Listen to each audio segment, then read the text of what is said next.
Olá pessoal, bom, neste vídeo eu vou falar para vocês sobre a sílaba.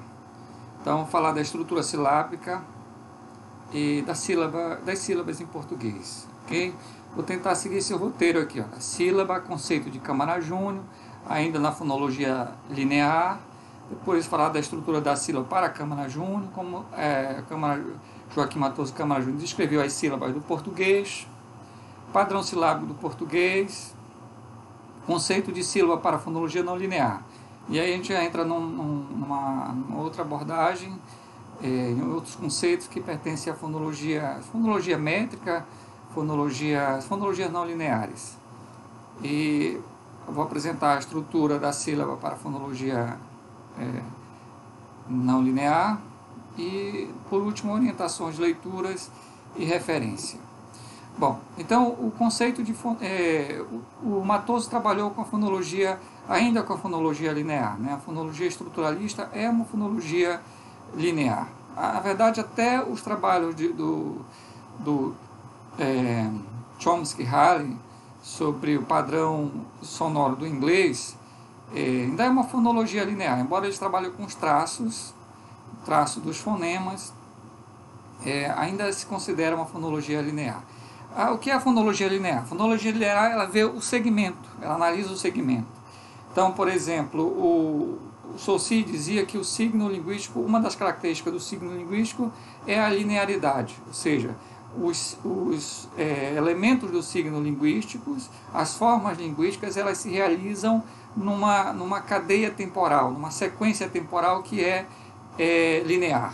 Ou seja, quando eu pronuncio uma palavra, por exemplo, batata, cada uma dessas sílabas se realizam numa sequência. Elas não se realizam simultaneamente e elas têm uma sequência que é temporal. Por isso a gente fala de linearidade. Então, a linearidade do signo linguístico diz que cada elemento do signo linguístico se realiza numa cadeia linear temporal. Então, quando se fala em fonologia linear, a gente está trabalhando com segmento, com o fonema segmental propriamente. Então, a fonologia não linear, a gente pode falar fonologias não lineares, porque existem várias, elas surgiram com estudos do suprassegmento, ou seja, de acento, de tom, de entonação. Então, foi isso que deu origem a uma nova forma de estudar a fonologia. Então, se saiu um pouco do segmento e começou a estudar aspectos do suprassegmento. Daí surgiu a fonologia não lineares. Trabalho pioneiro de fonologia não linear, o trabalho do Lehmann, que foi uma tese de doutorado em que ele falava sobre acento. Ele criou vários princípios, alguns princípios bem conhecidos. O trabalho dele é o princípio do contorno obrigatório, que diz que segmentos iguais em adjacência tendem a se fundir. Ou seja, é comum, por exemplo, no caso português, quando a gente tem duas vogais semelhantes que ocorrem em adjacência, em ato, a tendência é elas se fundirem em crase. Por exemplo, coordenação, a tendência é ser coordenação. Caatinga, a tendência é ser caatinga. Mesmo quando cria essa crase, cria um homônimo, modifica a palavra, porque nós temos as duas palavras, caatinga e caatinga. Mas esse fenômeno é bem comum. Então, sempre que nós temos duas vogais iguais em adjacência, a tendência é se realizar como uma única. Princípio contorno obrigatório, que veio dos estudos sobre o segmento. Mas a fonologia do estruturalista, a fonologia do Câmara-Júnior, a fonologia de Trubetskoy, a fonologia de Jacobson, a fonologia de Chomsky-Halley ainda é uma fonologia linear. Então, partamos dela para a gente entender melhor depois a fonologia não linear. Então, a sílaba é considerada a estrutura fonêmica elementar. A sílaba é como o sintagma para a sintaxe, é aquela unidade básica em que os fenômenos fonéticos, fonológicos propriamente acontecem. Então, de um ponto de vista estritamente fonético, a gente pode definir, ou seja, da articulação, da pronúncia, a gente pode definir a sílaba como um ou um conjunto de fonemas articuladas em uma só emissão de voz, de uma só vez. Essa é uma definição que vocês podem encontrar em qualquer gramática normativa. Essa é uma definição estritamente fonética, tem a ver com a pronúncia. Então, quando eu digo, por exemplo, uma palavra como quais, todos esses segmentos é articulado de uma só vez, ó, quais. Quando eu digo, por exemplo, mais, todos esses segmentos articulados de uma só vez. Quando eu digo, por exemplo, a vogal sozinha, isso é um fonema só articulado de uma só vez. Quando eu digo, por exemplo, a palavra ba, ta, tá, eu tenho 3 sílabas, ou seja, 3 grupos que são de fonemas são articulados um de cada vez. Ba, ta, tá. É como se fosse uma interrupção do fluxo de ar que sai. Então, a sílaba é mais ou menos isso. Do ponto de vista fonético, é basicamente isso. Okay? Um ou um conjunto de fonemas articulado de uma só vez. A estrutura silábica pode ser descrita por meio do seguinte gráfico, que é geral para a emissão da voz em qualquer língua. Essa representação ela foi feita a partir da compreensão da descrição do Matoso Câmara Júnior. No livro dele, que vocês têm, A Estrutura da Língua Portuguesa, de 1992, ele não apresenta esse gráfico, mas o que ele diz, que ele descreve com palavras, permite a gente montar esse gráfico aí. Então, nós temos aqui, olha, nós temos uma margem esquerda, que é uma margem ascendente, e temos uma margem direita, que é uma margem descendente. E aqui no centro nós temos o ápice, ou núcleo da sílaba. Então, toda sílaba tem esse pico de ascendência, chega ao ponto máximo e depois decresce. É assim toda a sílaba.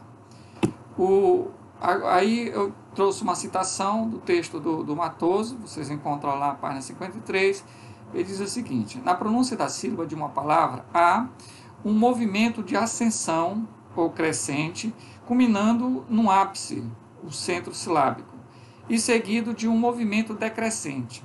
Por isso é normalmente a vogal como o som vocal mais sonoro, de maior força expiratória, de articulação mais aberta e de mais firme tensão muscular, que funciona em todas as línguas como um centro de sílaba. Embora algumas consoantes, particularmente as que chamamos sonantes, coloquei aí para vocês entenderem melhor, líquidas nasais, são as sonantes, não estejam necessariamente excluídas desta oposição. As sonantes, esse traço sonantes é um traço que reúne todas as consoantes que são naturalmente vozeadas. Então, há consoantes que são naturalmente vozeadas e tem consoantes que não são naturalmente vozeadas, podem ser vozeadas ou não.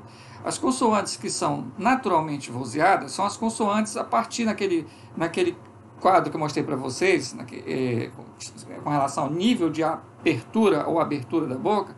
Todos os sons que estão depois das constritivas são sonantes, ou seja, as nasais, as líquidas, a partir daí todas são sonantes. As vogais são sonantes por excelência. Ou seja, os sons mais abertos, quanto mais aberto o som, menos ele precisa de choque com os articuladores da cavidade bucal, né? Menos ele precisa desse choque, mas em contrapartida, eles mais precisam da vibração das cordas vocais. Porque, por exemplo, o som mais aberto que nós temos é a vogal A. O ar passa livremente pela cavidade bucal. Se eu não tiver uma vibração das cordas vocais, eu vou ter só um sopro, não vou ter som nenhum. Então, os sons, quanto mais abertos, mais precisam das cordas vocais. Okay? Então, os sons, as líquidas, as nasais, a partir daí todos os sons da fala humana são naturalmente vozeados. Agora, por exemplo, a oclusiva, as constritivas, elas não precisam do vozeamento das cordas vocais. Esse vozeamento pode ser útil para distinguir grupos pares de consoantes surdas e sonoras, como, por exemplo, acontece em português. Eu tenho F, que é surdo, não precisa das cordas vocais, eu diferencio de um V, que é sonoro. Ou um P, que é surdo, diferencio de um B, que é sonoro. Por aí vai, ok? Então, nós podemos representar aqui de uma forma mais abstrata ainda a estrutura da sílaba, né, do ponto de vista fonético. Então, eu tenho as margens, margem esquerda e margem direita. Aqui a gente representa por sex, de consoante, e aqui o vértice, o núcleo, a vogal. Então, isso aqui é uma representação fonética de qualquer sílaba em qualquer língua. Então, nós temos aqui a margem direita, que é quando começa e se desenvolve um pico de acessão de sonoridade, de intensidade da fala, da voz, e aqui chega o ponto máximo na vogal e depois decresce. Essa margem esquerda, na terminologia de Camarade Única, ainda é estruturalista, ele vai chamar de, essa margem esquerda aqui, olha, pré-vocálico, que está antes da vogal. Esse que está depois, a margem direita, vai ser chamado de pós-vocálico. Depois a gente vai ver outra terminologia mais atual. Essa representação aqui, ela tenta, na verdade, representar esse espectrograma aqui, ó, que a gente vê, que a gente observa em gravações da fala, em programas de análise acústica.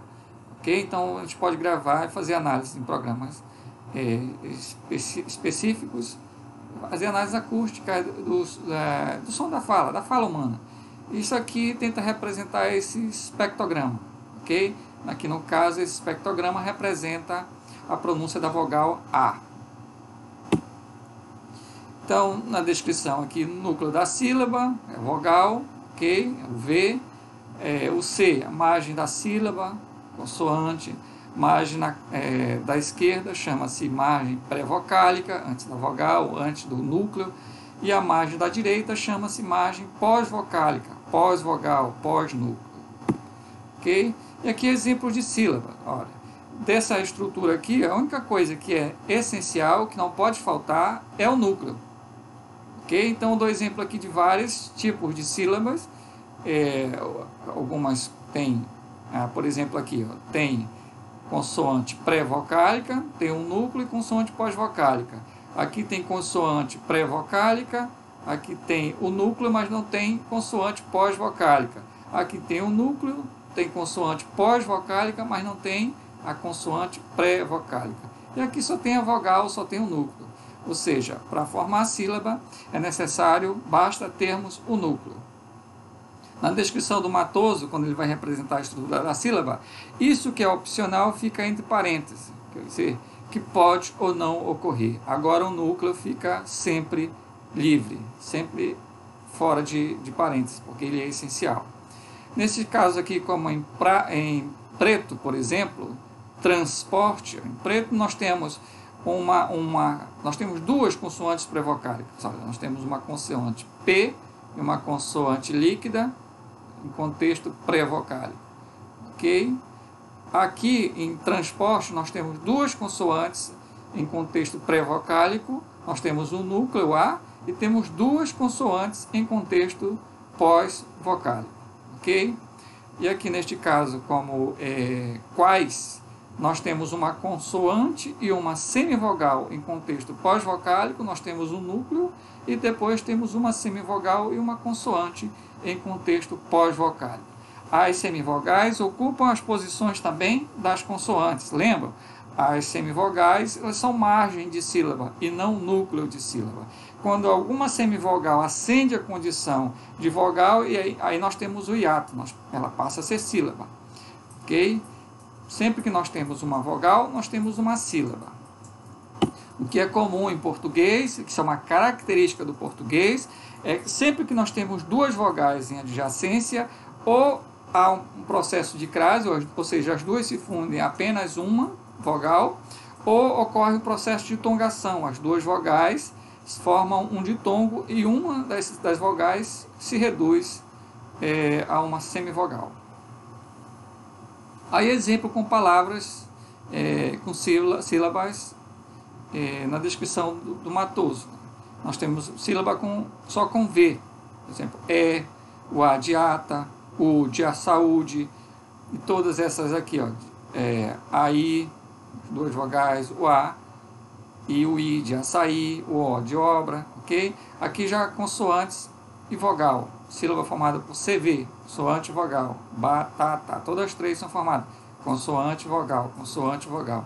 Aqui a sílaba consoante, vogal, consoante, por exemplo, par, por, de porte, mel, okay? Cos, de costa, cer, de certo, vogal consoante, a, ao, de alto, ex, de este, aí vai.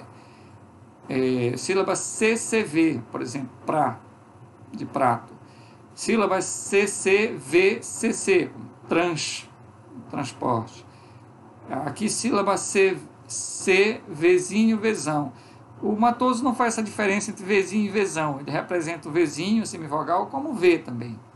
Mas aí uma convenção melhor é representar a semivogal com um Vzinho. E a gente consegue visualizar quando se tem um ditongo crescente e quando se tem um ditongo decrescente. Então aqui nós temos C, Vzinho, Vzão. Guá. Consoante, G, né? Semivogal, o Uzinho aqui, e depois a vogal A.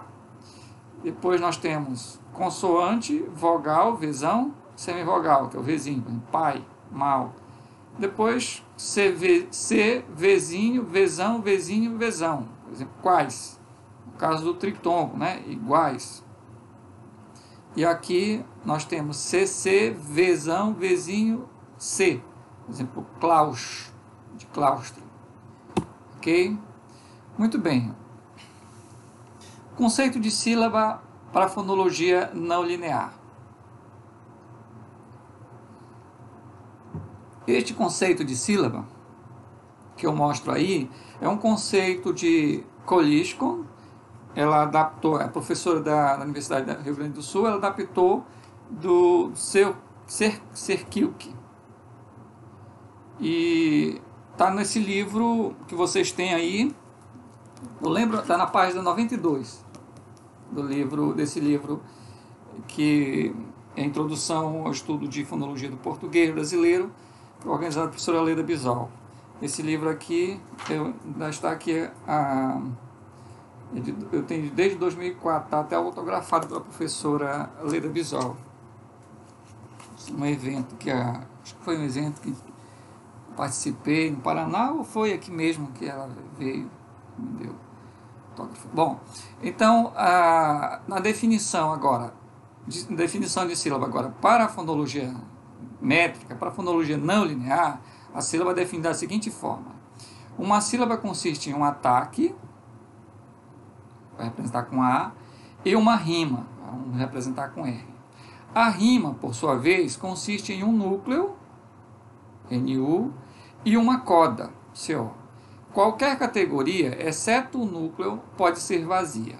Então agora nós vamos definir a sílaba de uma outra perspectiva, não mais daquela perspectiva da pronúncia. Um conjunto de fonema articulado de uma só vez. Agora a gente está observando a estrutura componencial da sílaba. Então nós vamos dizer que sílaba é uma estrutura que tem um ataque e uma rima. A rima possui núcleo e coda. Ok? E depois nós vamos explorar esses conceitos. Ok? Porque esses conceitos eles pertencem a uma nova teoria da língua, desse nível de análise da língua, da fonologia. Então esses conceitos vão ser fundamentais para depois a gente entender a própria descrição implementada por esse modelo. Então a estrutura de sílaba, da sílaba para a fonologia não linear, que isso tem uma longa história.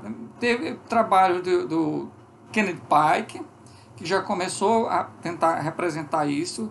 Depois o próprio Halley tentou fazer isso também. Tem trabalho dele que fez isso, que já tentava demonstrar a sílaba a partir de uma estrutura arbórea. Só para a gente entender um pouquinho rapidamente disso. Os trabalhos pioneiros sobre constituintes imediatos é um trabalho do Leonard Bloomfield. O Leonard Bloomfield chegou a trabalhar com Chomsky. Então, a teoria dos constituintes imediatos pertence a Leonard Bloomfield. Isso foi aplicado à sintaxe. Então, o que dizia a teoria dos constituintes imediatos de Leonard Bloomfield? Dizia que toda sentença é constituída a partir de camadas básicas. Então, por exemplo, você tem os vocábulos se juntam em sintagmas, sintagmas se juntam em sintagmas maiores e vão compor, finalmente, a frase. Então, aquela representação arbórea que o Chomsky depois desenvolveu, ela começou, na verdade, com o Leonard Bloomfield. Ok?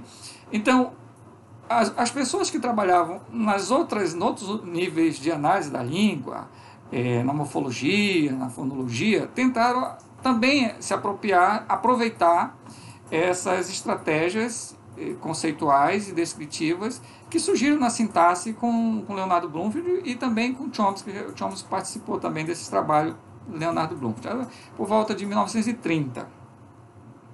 Então, o Kennedy Pike fez trabalho na década de 30, de 40, tentando representar. Ele sofreu influência também dessa ideia de representação das estruturas linguísticas, dos constituintes linguísticos, por meio de árvores. Se nós pegarmos a ideia de Leonardo Bloomfield, da sintaxe, e trazermos para a sílaba, a gente vai acabar fazendo a mesma coisa que hoje é feita com a representação da sílaba em estrutura arbórea. Então, as coisas, o conhecimento, ele não surge assim do nada. Alguma coisa desperta ideias, e as pessoas que leem, por isso que é importante ler os clássicos, ler os clássicos, ler os anteriores, ler os autores, ler as obras, porque você aproveita as coisas e você vai... É para isso que serve o trabalho. Você vai dando continuidade ao trabalho dos seus trabalhos que foram feitos antes, né?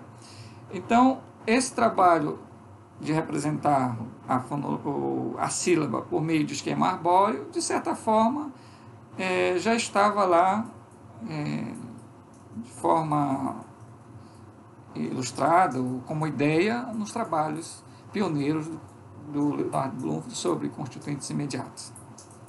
Então, a sílaba, na verdade, é como se fosse um sintagma, nesse nível de análise que é a fonologia.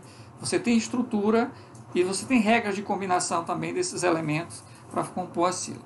Muito bem, então a representação bem conhecida, bem divulgada e que nos interessa aqui, de estrutura silábica, é isso aqui. Nós temos isso aqui que representa a sílaba, esse símbolo representa a sílaba tem um ataque e uma rima. A rima se subdivide em núcleo e coda. De toda essa estrutura, a única coisa que é fundamental é o núcleo, como nós já vimos lá também na fonologia linear. E aqui a gente tem a representação, em vez de nós termos agora consoante, vogal, consoante, a gente tem essa estrutura toda para representar basicamente aquela mesma coisa lá. Nós temos consoante. Agora, em vez de falar de consoante pré-vocálica, a gente vai falar de ataque. Esse ataque vem do inglês onset. E aqui, em vez de vogal, a gente vai falar de núcleo. É bom lembrar que que há línguas que admitem consoante como núcleo silábico, né? Eu falei disso para vocês. E aqui essa consoante, que lá na fonologia linear o Matoso chamava de consoante pós-vocálica, que a gente vai chamar de coda. Ok? Então, de toda essa estrutura aqui, o único que não pode ser zero, o único elemento que não pode ser zero é o núcleo. A gente vai representar esse encadeamento de constituintes, pode chegar até a frase, mas aqui para vocês eu vou mostrar apenas até a palavra. Então nós temos, a gente vai usar esse Wzinho aqui para representar a palavra, né, o word em inglês, esse símbolo aqui, que é o mesmo símbolo da sílaba, só que com esses dois riscos aqui, a gente vai representar o pé ou nó silábico, que é a combinação de duas sílabas, mas às vezes o pé pode ser quebrado ou degenerado. Então ele só tem uma sílaba e vai formar um nó silábico. A gente vai ver depois. Aqui a sílaba propriamente, o A, o ataque, onset, o R de rima, o NU, mas é mais simples representar apenas o N, é o núcleo, e o C de coda. Às vezes se discute se representa só o N e só o C para núcleo, NU para núcleo, CO para coda, ou então só N e só C, porque esse N pode se confundir com o N de nasal e o C de consoante. Mas quando a gente coloca na estrutura, essa ambiguidade desaparece. Aqui algumas representações para vocês verem como é que fica representado esse nível de hierarquização também da representação. Então eu tenho aqui, eu vou começar com a sílaba. Aqui eu tenho a sílaba, então aqui eu tenho um ataque e aqui eu tenho uma rima. A rima tem um núcleo e uma coda. A coda é ramificada, tanto o ataque quanto a coda podem ser ramificados. essa ramificação da coda e do ataque vai depender, é claro, da fonologia de cada língua. No português, o português admite até dois segmentos na margem direita e 2 na margem esquerda. Eu acho que tem caso excepcional de até 3. A gente vai ver isso, se é possível isso. Mas é possível a ramificação, tanto no ataque quanto na coda, em português. Algumas línguas não admitem isso. Então, aqui nós temos o ataque, é o M. Aí, a rima, nós temos o núcleo, que é o A. E temos na coda o I e o S, que é uma sílaba só, mas, ok? Como eu só tenho uma sílaba, essa sílaba sozinha vai formar um pé. Esse pé, veja que tem uma hierarquia. A sílaba está abaixo do pé, ou nó silábico. E o nó, ou pé silábico, está abaixo da palavra. A ideia é o seguinte, nós temos sílabas que compõem, que combinam de 2 em 2, formam um nó, ou pé silábico, e esse nó, ou pé silábico, se juntam para formar a palavra. Mas é claro que é possível ter uma palavra formada por uma única vogal, por uma única sílaba, ou seja, por uma monossílaba. Há línguas que não admitem isso, mas há línguas, no caso português, por exemplo, que admite. Ok? Então, essa é a representação do monossílabo. Aqui é a representação de um dissílabo. Eu tenho a palavra ata. Então, a primeira sílaba, está aqui a primeira sílaba. Não tem ataque, porque aqui eu só tenho o A, né? Não interessa, por exemplo, eu puxar para cá uma perninha, colocar um A aqui de ataque e dizer que é 0. Não é econômico, já representei direto aqui. Ó. Então, essa sílaba só tem núcleo. Então, sílaba, rima, núcleo e a vogal. Eu tenho que fazer essa representação aqui. Ó. A rima está na altura do ataque. Está vendo a representação aqui? A sílaba tem que ficar na mesma altura. Os pés tem que ficar na mesma altura. A palavra, isso é uma hierarquização. Igual aquela representação também no sistema arbóreo do sintagma. Então, constituintes menores tem que estar no mesmo nível. Para depois se juntarem no nível mais elevado, compondo um sintagma mais elevado e depois até chegar ao nível máximo, que é o nível da frase. Ok? A segunda sílaba, eu tenho um ataque, eu tenho o T, um ataque, essa consoante alveolar, oclusiva alveolar surda. Eu tenho a rima, que tem um núcleo, mas não tem coda. Então, eu junto essas duas sílabas, formo um pé ou nó silábico, e esse nó depois vai dar origem à palavra, que é a palavra ata. Ok? Agora vai um exemplo de um trissílabo. Ok? E aqui vai começar já a complicar um pouquinho mais, porque a gente vai ter que falar de acento. Eu vou ter que fazer um outro vídeo depois para falar de acento para vocês. Bom, veja, aqui eu tenho só uma sílaba, é fácil. Eu tenho duas sílabas, vou juntar as duas sílabas e formar o nó silábico. Ok? Nesses dois casos aqui, mais simples. Agora aqui eu tenho 3 sílabas. E aí, como é que eu junto? Então, vou mostrar adiante para vocês, mas vocês têm que entender o seguinte. Esta fonologia aqui é a fonologia métrica. Então, ela trabalha com acento, com ritmo, com entonação. Então, existe um entendimento da fonologia métrica que as sílabas de qualquer língua, elas se combinam da seguinte forma. Se eu tenho uma sílaba forte, eu vou ter em seguida uma sílaba fraca. Se eu tenho uma sílaba fraca, em seguida eu vou ter uma sílaba forte. Sílabas fortes e fortes, ou fracas, ou seja, o que se chama de platô, ou choque de acento, em inglês clashing, as línguas tendem a evitar, porque a fala tem um ritmo. Então, sílaba forte, sílaba fraca. Depois sílaba forte, depois sílaba fraca. Então, é sempre assim, nunca forte, forte ou fraca, fraca. Então, para eu saber como eu combinar essas sílabas, qual vou juntar as duas e qual vai ser meu pé quebrado aqui, porque eu tenho aqui 3 sílabas, então 2 vão se juntar e uma vai ficar sozinha. Qual é que vai ficar sozinha? Eu tenho que partir da sílaba tônica. A minha palavra aqui é paroxítona. Então, é claro que tanto a sílaba que vem antes quanto a que vem depois vão ser fracas, né? Então, se eu tenho uma sílaba forte aqui, que é no tá, batá, tá. Aqui é uma sílaba forte. Certamente isso vai ser fraca. Mas eu poderia juntar aqui também Bom, em português, nós já vimos lá com Matoso, com relação ao nível de atonicidade da sílaba em português, a sílaba mais tônica, mais forte, é a sílaba tônica propriamente. Depois nós temos a sílaba pré-tônica, a segunda mais forte. E por último, a sílaba mais fraca de todas é a sílaba pós-tônica no final. Então essa é a sílaba mais fraca. Então a tendência é nós juntarmos a sílaba mais fraca com a mais forte e formarmos o pé quebrado com a sílaba que é, digamos assim, a menos fraca. Isso é possível no caso das paroxítonas, todas as paroxítonas que têm 3 sílabas, mas vamos ter problema depois com as oxítonas, palavras oxítonas, e com as proparoxítonas, eu vou mostrar para vocês. Aliás, as palavras proparoxítonas é um desafio para a fonologia métrica, a teoria da fonologia métrica. Mas então nós agruparemos aqui.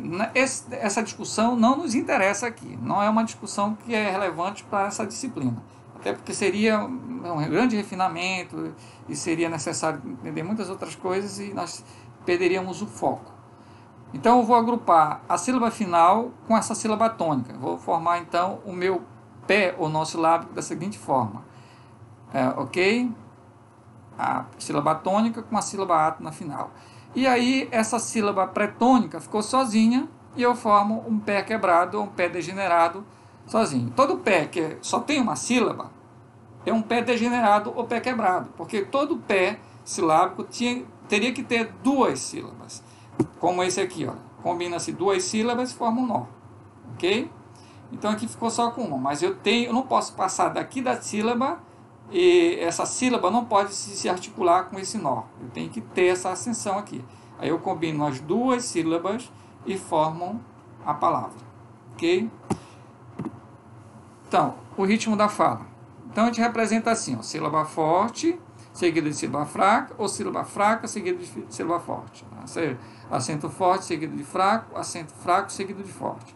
As línguas tendem a evitar acento fraco, seguido de fraco, por exemplo, menos, menos, ou acento forte, seguido de forte. Os chamados platôs ou choque de acento, o stress clashing, que é o choque de acentos. A língua evita isso, porque você tem uma certa quebra de ritmo de fala.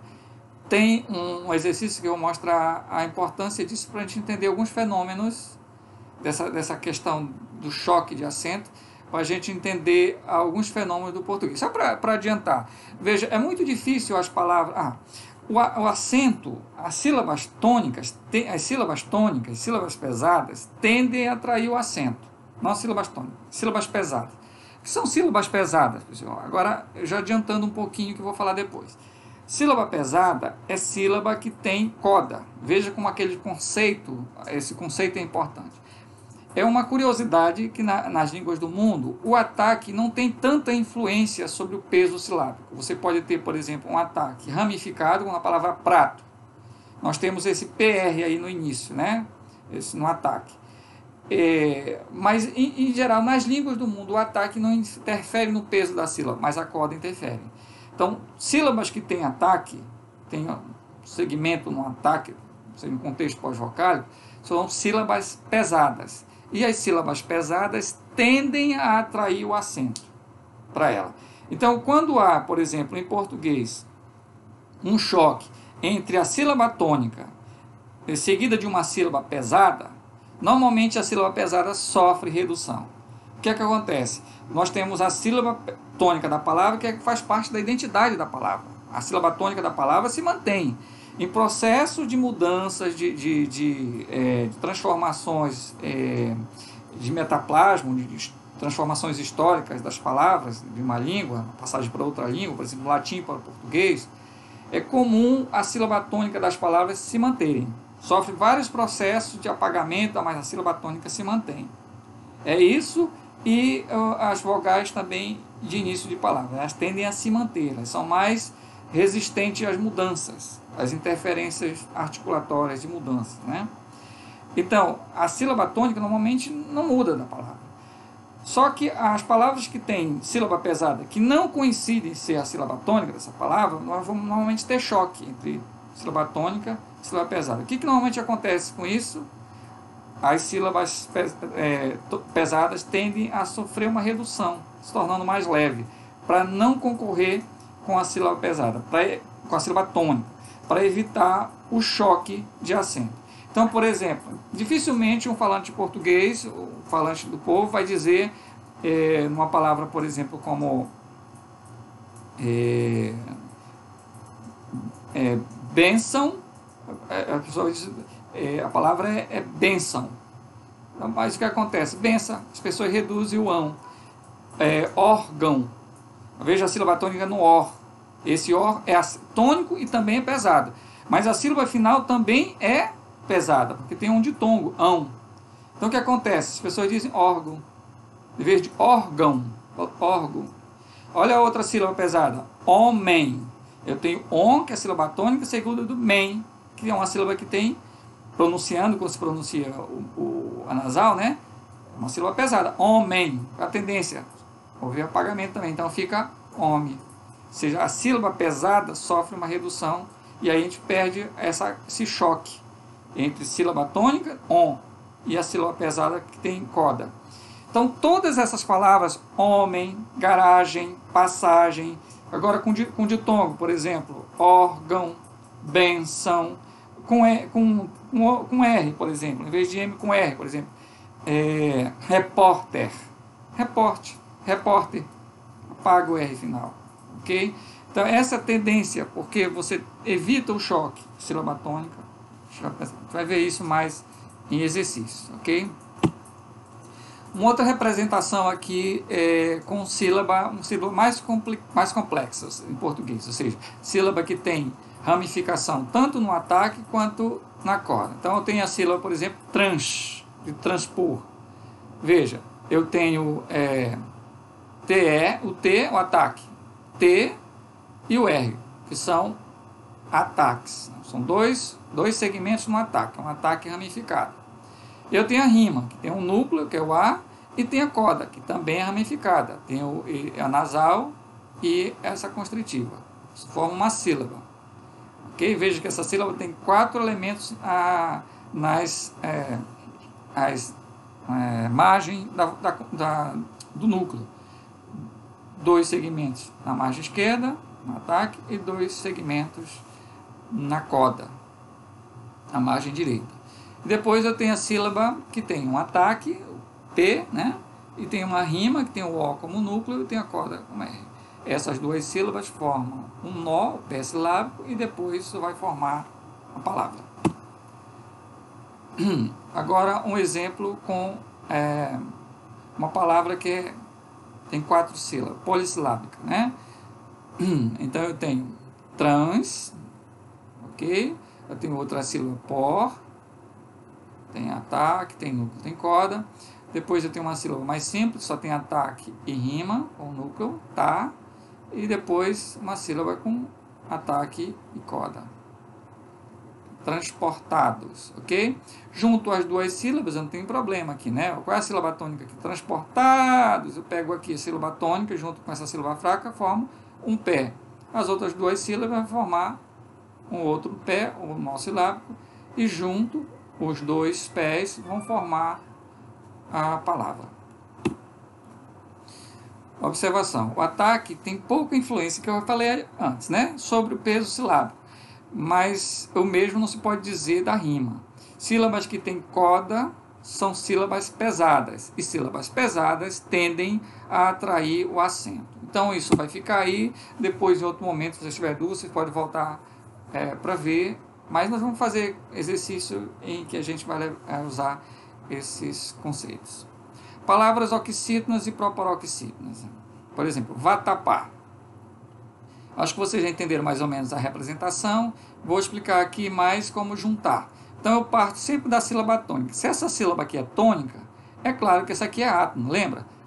É fraco seguido de forte, forte seguido de fraco. A tendência. O ritmo da fala. Fraco, forte, forte, ou então forte, fraco, sempre nesse ritmo. Nunca forte, forte, ou fraco, fraco. Então, se a sílaba tônica é essa aqui, é a sílaba mais forte da palavra. Essa aqui só pode ser a sílaba mais fraca. Então, eu junto essas 2 sílabas e tem este pé. E este pé ficou sozinho aqui, ó. Não tem problema, porque essa consoante, essa sílaba aqui, é uma sílaba pré-tônica. Normalmente, as sílabas pré-tônicas são menos átonas, são menos átonas. Pós-tônicas, sobretudo pós-tônica final, que é a mais fraca. Junto os dois pés, os dois nós silábicos, e formam a palavra. Agora, a proparoxítona. A paroxítona é diferente. Veja, fábrica. Então, eu tenho a sílaba tônica está aqui no início da palavra, fábrica. Ok? Aí eu vou ter que juntar esta sílaba tônica com esta outra sílaba aqui, que é fraca. Isso aqui é forte, que é fraco. E aqui eu vou formar um pé. O que é que acontece? A minha sílaba mais fraca vai ter que formar um nó ou um pé silábico sozinho. Então, este pé é muito degenerado. A tendência das proparoxítonas em português, pessoal, é sofrer transformação para a paroxítona, ok? E aí tem algumas questões de simplificação também, de restrições que diz respeito à fonologia do português propriamente. Há algumas combinações que não são possíveis. Por exemplo, não é possível consoante oclusiva em corda silábica. Então, veja, se caísse esse A aqui, fábrica, esse Q teria que ficar na corda dessa sílaba aqui. Então, é difícil cair esse tipo de sílaba. Normal, sílabas assim, em que não é possível haver uma redução da palavra proparoxítona, haver uma redução da vogal, se tornar uma vogal mais fraca, como I. É o que acontece, por exemplo, com a palavra lâmpada.